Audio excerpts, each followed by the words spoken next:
Good morning. I have the pleasure of welcoming Irina Haivas, who is partner at Atomico in London, to this morning's European Women in VC. Hi, Irina. Welcome. Hi. Great to be here. Thank you very much for the invite. Thank you for your time and thank you for being able to speak to mostly the ladies who are out there who are looking to either enter VC, who are now going up the different levels across venture capital funds, thinking of setting up their own funds, or female founders who are also looking at raising capital, because that's the main target focus of what we're doing. But we're also obviously building a larger community with all the male support that we can get to make sure that this theme of females and diversity across the VC ecosystem is as wide as possible. So it's great to have you here. I wanted to start just talking about you. So today you're a partner with Atomico. It's a huge fund. It's about 3 billion assets under management. The last fund you guys just closed recently, that's Atomico 5, was well oversubscribed with, I guess, around 800 million of commitments. So it's a great result. Well done. And I guess, you yourself, you're now with Atomico. You started out as a medical surgeon, completely unusual way for us to hear how you got into VC. I understand that you went through also a consulting phase. So could you just tell us your path and what excited you about the sector? What attracted you to venture? Yes, of course. So I guess, surgery in itself is probably one of the more technical fields in medicine. And I had exposure to some extent to technology very early on. But I think on a more personal level, I have a few personality traits that kind of would have made it impossible to not bump into technology. One is intellectual curiosity. Another one is this drive to kind of constantly evolve and transform the status quo, which I saw when I was doing medicine. I didn't just want to learn how things are. I wanted to see how we can improve them. And then the third is working on problems that really matter and that are hard and that matter at scale. And I think if you take all of these three together, technology is such an obvious way to get there. And so that kind of started to shape very early on, and then became more clear as I worked with consulting with my clients at the time, that again was the same theme, that it was the early days of digital transformation, the early days of really technology penetrating these kind of older industries. And it again became very clear to me that that's what's going to drive us into the future, and I wanted to be part of that. So I would say it was a journey of both finding my best product market fit and also learning from my experiences. Wow, that's amazing. And I guess, just from what you said, indeed, medical science, biotech, it's something that is really happening out there. We're seeing the first great results of companies, and it's going to be a huge progress in the future. And I guess this real disruption exactly happens there, where you mix different areas, different sectors, what used to be silos, and how they intertwine, like biology, like computer science. I read your blog post on Medium where you were discussing biology 2.0. Could you talk a little bit about your thoughts around that and the investment opportunities that lie ahead? Yeah, so I think we think about that more of a new tool in some ways. If we think of biology as a new tool, the same way AI was a new tool or a new platform. And what's happening is, and it's happening beyond biology, but what's happening is that there's these industries or areas of science or technology that haven't yet been approached with an engineering angle. And biology is probably the ultimate example, because it's inherently very complex, very messy, and very unknown and very poorly understood. And it's also an area that historically has been an empirical science, to some extent, which has led to meaningful bottlenecks on all fronts, which means that our ability to innovate through this just experimental empirical approach is becoming limited. Now you bring kind of engineering, computer science into equation, and you start being able to program biology, and that basically unlocks some of the bottlenecks we had. And the way we think about it is not as this is going to be, huge next year. We think about it, this is more like a 20-year evolution of a space that's going to kind of create multiple areas of opportunities. And some are more immediate that we're seeing in areas like, computational drug discovery. Some are more emerging, like using biology to build products that we build today with other materials like petrochemicals, which is a huge industry in itself. And some may be may see more further into the future, as in like the brain-machine interfaces and, being able to essentially make that link, which sounds like science fiction, but it is in the work. So again, it is such a complex area and so misunderstood. So it has so little understanding that I think the gap is huge, which is why I'm saying this is a 20-year trend, not a 1-year trend. I don't think we'll be able to solve everything in 1 year, but it's one where once you start unlocking, then the next 10 things unlock, right? So that's how we think about it. I think the challenge there, and it's not unique again to this area, is how do you bring that innovation into actually a real product, and that you can monetize it, you can build a business around, that you can actually distribute to a lot of people, that doesn't stay in some sort of academic universe. And that's where the more common kind of B2B topics come through, such as monetization models, such as this transition from tech to product to kind of a business model and sales, such as team, building a team, building a culture, especially in these interdisciplinary areas. So, and essentially, it's a long-term investment. As venture is also a marathon; it's not a sprint. So fits very well, and at the same time, it has a huge positive impact on the world as a whole. The opportunity is clearly there. So I think that's a beautiful part of investments to actually focus on. But I know that that's not your only interest. Actually, you're also focusing on enterprise sector very much. And it's something that you are very excited about, as I understand. You've invested in AccuRx and Catalog. I guess, it would be great to just learn a little bit about what excites you across enterprise. And just maybe we go through an example like your investment in Catalog.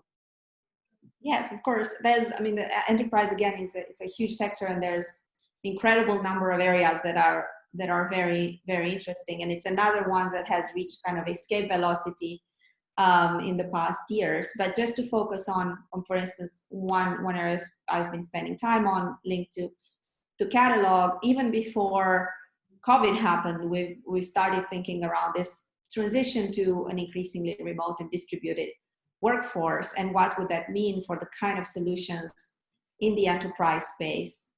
Now then COVID happens, and that got brought to the front much more than before. But one of the things that we came out from our work is that this decentralized workforce is increasingly reliant on software, and that the tools we have today, although they are we have a lot of enterprise apps, they're still not sufficient. And the number of enterprise apps that we have, the Slacks and Notions and so on of this world, has really skyrocketed, which is great on one hand, but it has also created a lot of confusion and cognitive overload and loss of productivity on the other. And what a company like got us excited about Catalog is that they're saying, well, we're not gonna be another enterprise app for kind of productivity or collaboration or whatever that is, but we will be the place that brings together all those enterprise apps blocks and the knowledge that lives in them, and surface that knowledge in a much more seamless way. So it's this concept of building an infrastructure for for modern work that unifies information, makes it accessible, transparent, and in time automated. And that's really the thesis there, and it's exciting. We're very excited about it because it could be so transformative at scale. Another area I've been spending time on is the kind of innovation and evolution of the data stack. I don't need to restate the importance of leveraging data to drive enterprises' success and growth. But what we've seen in the past years is this exponential growth in data volume and complexity of data and the speed at which we collect it. And it's becoming very clear that the system performance is going to be increasingly dependent on the data it operates on, not only on the code that's been built on, right? We're estimating 175 zettabytes of data generated by 2025, almost 70 billion spent on data infrastructure, a 50% increase in demand for data engineers. So all of the space is growing. This also means that we need new tools and infrastructures to deal with it. And we'll see, proliferation at speed of tools in this space.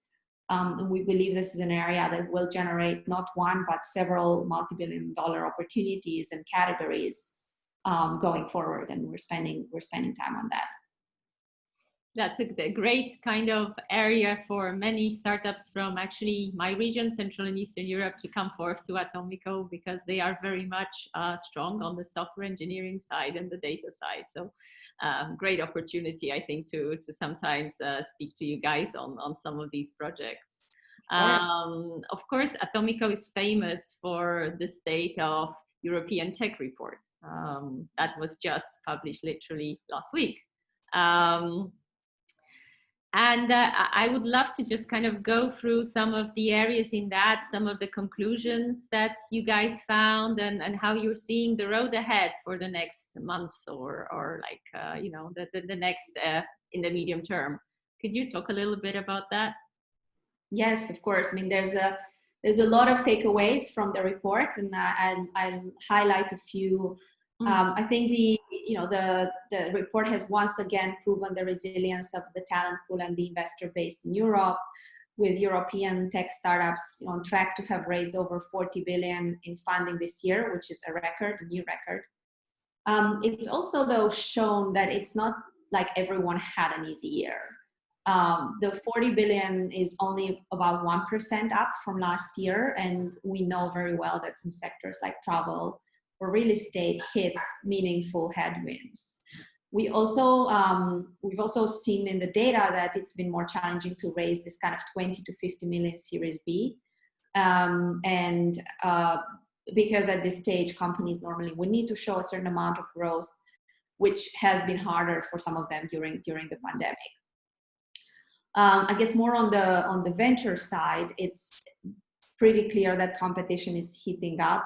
This year it's been a record in terms of number of rounds that had at least one US investor. So it's been closer to 20% from 16% last year, which partly has been driven by the fact that geographical barriers have been removed with a lot of rounds done on Zoom, but also by the kind of US investors realizing the potential that some of the European companies have.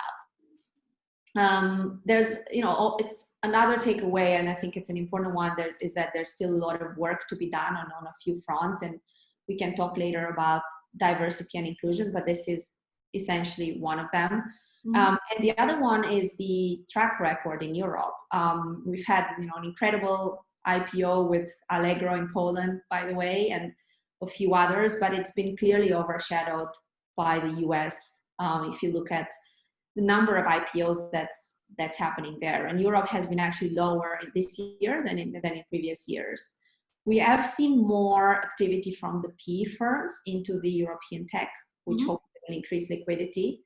But again, it's still signs of that maturing ecosystem. And I guess to that point, the other conclusion that came out that is very encouraging is that you see the smaller ecosystems in Europe maturing. Poland being one, but several others, and actually more and more cities in Europe producing multi-billion-dollar companies. So that's something we're very excited about. That's really fantastic. I guess, because we're on European Women in VC, what I wanted to just touch upon also, which came out of the Atomico report, is that the progress on the gender diversity is not that great. And actually, for another year again, more than 90% of the funding went to all male teams. And I guess also the numbers are clearly showing that there is a financing gap for female-led startups. What are your views, your conclusions here? What can we all do as a sector to change? It definitely takes a concentrated effort on behalf of the whole industry to change this, and we acknowledge we are still very early. Maybe I can talk a little bit about how we think about it as Atomico, because we've obviously given it a lot of thought. And the way we kind of think about things that we have in our control that we can impact directly are our team and our investments. Mm-hmm. And we've taken a few concrete steps on both of these fronts. On the team side, we have clear actually internal goals when it comes to diversity and diversity and inclusion in our internal hiring, and we partner with the organization to help make that happen, and we recruit very much with that in mind. And we also try to make sure that the culture is inclusive, and through kind of bias training, but also through policies that support different lifestyles and kind of different employees' needs. And in that, the needs of a more diverse base. I think on the investment side, we're very aware that the founders we meet are often the sum of our networks, and that means that to kind of expand our network into more and more diverse founders, we need to make proactive effort partnering with those networks, which we've done. We've also invested in funds of funds and put small amounts in other funds that are very focused on underrepresented founders to make sure because you need to tackle the problem early, right, at the top of the funnel. So seed funds that work with underrepresented founders, we've invested in some of those. We have goals for our pipeline. Our aspiration is to have 40% of the companies that come at the top of our funnel being coming from having an underrepresented founder. We hold office hours for underrepresented founders at seed stage, and we have an angel program, which I can touch upon a bit later, which is also meant exactly to kind of expand that network beyond what we may normally come across. And then post investments, we have actually a D&Y policy included in the term sheet. Mm-hmm. So we ask the companies that we invest in to commit to having a D&Y policy in place 3 to 6 months after we invest, if they don't have one already. We hold a conscious scaling sessions with them when we invest, which is focused on what could be, I guess, potential negative societal impact that business at scale could have, so that we can think about them and mitigate them early on. We have built this free guidebook to how to build a diverse and inclusive organization, and we're tracking all of this internally. So just kind of to sum up where we've gotten with these results, our investment team is now 45% women. It was only 20% 3 years ago. And in our portfolio companies from our latest fund that we've been deploying for the past year, 13% have women founders, which is definitely not enough. But it's slightly better than industry average, but that's one where we need to do more. But it's really amazing to hear that you are doing so much at the various levels, because it's clear that, for me at least, that Europe needs clear leaders on diversity, and it's great that you're doing all of this. And one thing I wanted to pick up on what you said was the Atomico Angel program, which is also an amazing program and has a lot of women super angel investors grouped around it. could you just talk a little bit about how it works and what you're doing on that front? Yeah, of course. So the program is a one-year program where we select a group of angels from across Europe, and we provide them with a certain amount of capital for them to invest in pre-seed or seed companies. And we also provide them with the training and the kind of network between themselves. So we want the program to kind of give, on the kind of diversity side, female entrepreneurs and operators a chance to experience how it is to be an investor. And actually 60% of the angels we've selected in our first two cohorts were women. So it's an opportunity to build a track record, to then actually make it easier for them if they ever want to pursue a career in investing. And so we also found the kind of the diverse makeup of our angel program means that they make investments that reflect that diversity, including female founders. So which proves a clear hypothesis, right? If you have more women investors, you probably will back more women founders, and same with other elements of diversity. So there's a much larger representation of women founders in our angel portfolio. And over 35% of our angels have made 50+% of investments in a female founder female founder founded company. So it's working. It's very early, and it's kind of still at the beginning, but we do want to see, and it's not just, it's also, I know we speak a lot about women in VC, but it's not just about women, it's about all sorts of diversity, right? Sometimes it's race, it's socioeconomic background, it's culture, it's actually anyone that hasn't traditionally had that access to kind of capital scaling that is in the more kind of networks that we all know. Yeah, it's stepping away from a sort of copy-paste type of investor and founder model into something that the world is so colorful, and we need to think about it, that we're all different, and that different founders also deserve the chance to grow companies. Exactly. That's what I'm always thinking, and then I'm thinking, about the responsibility of backing those companies, because really in VC, the ones we back, they have more chance to succeed. So let's back more diversity. Let's make sure that they all get a fair chance. Irina, I wanted to ask on a final note, maybe something a little bit more personal. What are the kind of things that inspire you every day? What are you reading, watching, doing that perhaps will also inspire others that you could share? Of course.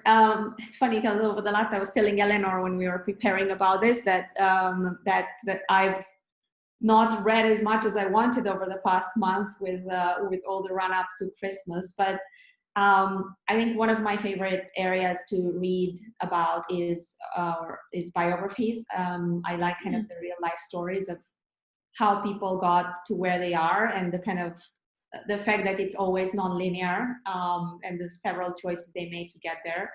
So that's just like the overarching theme, I would say. I think one book I'd like to read is the new Obama book, because I read the Michelle Obama book and I really liked it, and it would be very interesting to see the other side of the story from his perspective.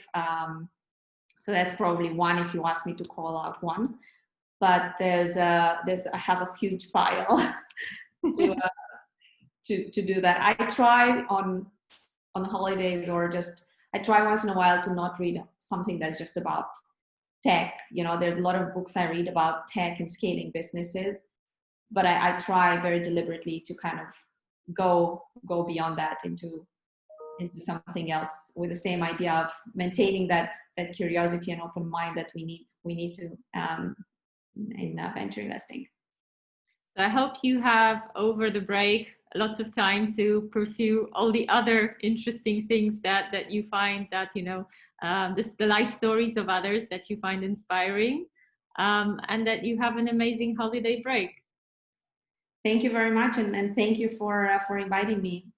Thank you for your time, and keep fighting for the diversity battle. I will. Have a great day. Take care. Bye. Thank you.